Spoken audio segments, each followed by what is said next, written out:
امام نے دریافت کیا کہ یہ زمین کس کی ہے؟ کہا کہ یہ بنی اسد کی زمین ہے، بنی اسد اس کے مالک ہیں۔ کہا کہ بنی اسد کو بلایا جائے، بنی اسد آئے۔ امام نے کہا میں تم سے اس زمین کو خریدنا چاہتا ہوں۔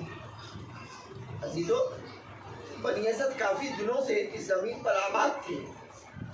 کہا کہ آقا میں آپ کو منع نہیں کرتا ہوں، آپ امام وقت ہیں، لیکن میں نے جو اپنے بزرگوں سے سنا ہے وہ عرض کرنا چاہتا ہوں کہ کہا بتاؤ کیا کہنا چاہتے ہیں؟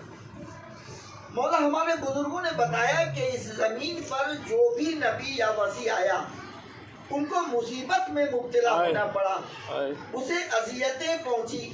اسے اس زمین کربلا پر آدم بھی آئے، اس زمین کربلا پر نوح بھی آئے، اس زمین کربلا پر ابراہیم اور اسماعیل بھی آئے، اس زمین کربلا پر موسیٰ اور عیسیٰ بھی آئے، اس زمین کربلا پر مولا کائنات بھی آئے، اور ہر نبی کو اللہ نے خبر شہادت حسین دی۔ جو نبی آتا تھا کسی نہ کسی صورت سے اسے اذیت پہنچتی تھی، پیر زخمی ہو گیا، خون نکل آیا۔ پروردگار مجھ سے کیا غلطی ہو گئی؟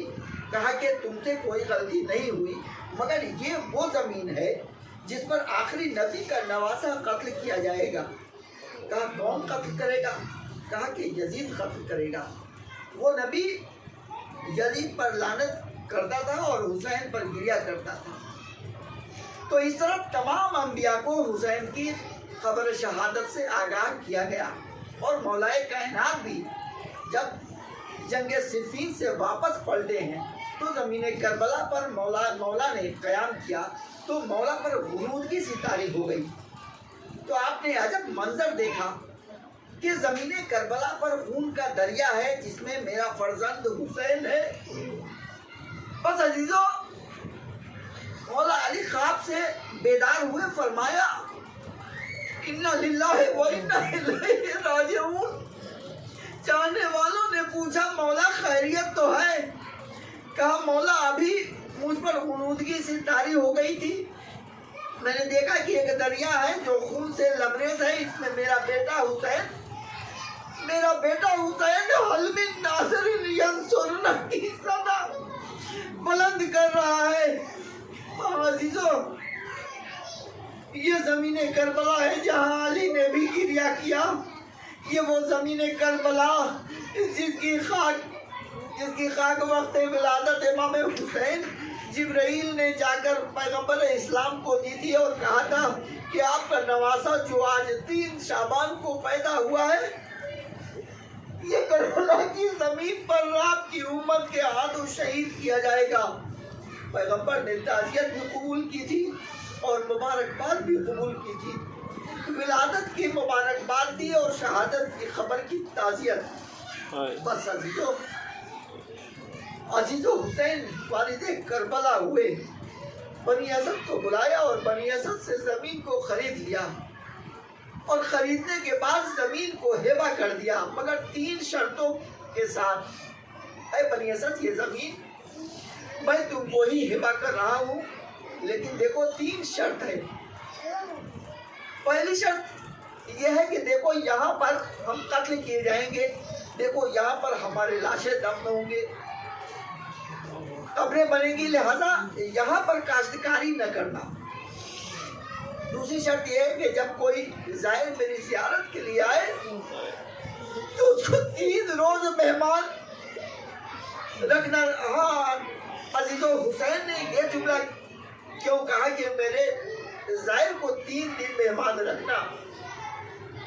کہ چاہنے والا جب کربلا کی زمین پر آئے گا اور 3 دن مہمان رہے گا تو حسین کی 3 دن کی بھوک و پیاس یاد کرے گا کہ اس زمین پر رسول کا نواسہ 3 دن کا بھوکا و پیاسا ذبح کیا گیا۔ عزیزو، تیسری شرط یہ ہے کہ جب ہم مار دیے جائیں گے، قتل کر دیے جائیں گے، تو ہمارے لاشوں کو آخر دفن کر دینا۔ کر دینا۔ ہاں عزیزو، یہ وصیت بنی اسد کے مردوں سے کیا، اور اس کے بعد امام عورتوں سے مخاطب ہوئے، اے بنی اسد کی عورتوں، اگر تمہارے مرد فوج کے خوف سے نہ آ سکے تو تم آنا، آ کر اپنے ہاتھوں سے ہمیں دفن کر دینا۔ اور تاریخ لکھتی ہے کہ حسین یہیں پر خاموش نہیں ہوئے، بلکہ پھر فرمایا فرمایا ان معصوم بچوں سے جو اپنے والدین کی انگلیاں پکڑے ہوئے امام کی خدمت میں آئے تھے، فرمایا اے بچوں، اگر تمہارے والدین ہمیں دفن کرنے نہ آئے تو ایک ایک مٹھی خاک اٹھانا اور ہمارے لاشوں پر ڈال دینا۔ بس عزیزو، میں نے بس تمام کیا کام کی۔ ہاں عزیزو، یہ حسین کی وصیت تھی، مگر جب 11 محرم کی صبح نمودار ہوئی اور یزیدی لشکر نے اپنے گشتائے نجس کو دفن کیا تو ایک طرف حسین کا پامال لاشا پڑا ہوا تھا، دوسری طرف شہداء کے لاشیں زمین گرم پر پڑے ہوئے تھے۔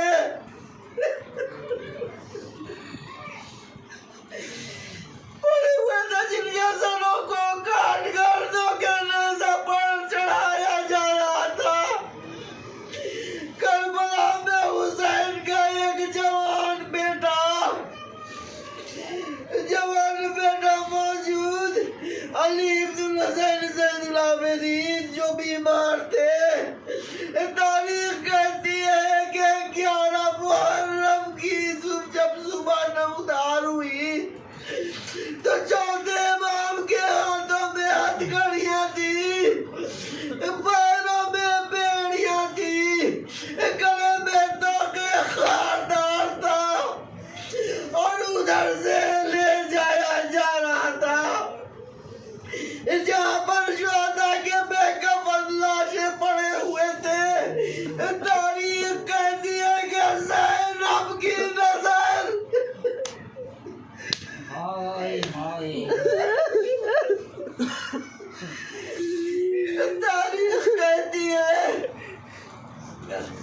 تاریخ کہتی ہے کہ کربلا